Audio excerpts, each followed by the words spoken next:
Kəlağayı Azərbaycan xanımının incə bir başörtüydü. Kəlağayçılıq sənəti ən çox Şəkidə məşhurlaşıb. Nəyə görə? Çünki Şəkidə olan kəlağayı üzərində qaynar basmanın olmasıdır.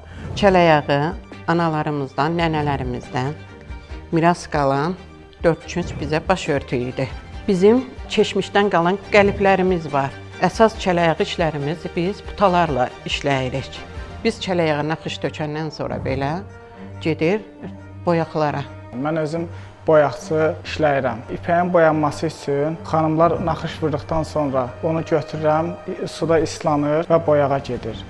Müxtəlif boyaqlarda boyana bilər. Əgər iki rəngli və digər rənglərə boyanmaq üçün o asılır, quruyandan sonra xanımlar onun üzərində işləyir və digər boyaqlara boyanır. 1000 illər öncədən yaranan bir sənət olduğuna görə hər bir xanımın evində, hər bir xanımın sandığında bir kəlağayı olmalıdır. 26 noyabr Azərbaycanda Kəlağayı günüdür və bu gün münasibəti ilə başda özümüzü və bütün istehsalçıları təbrik eləyirəm. Bu gün biz daşıyaq, gələcəkdə nəsildən nəsilə ötürək.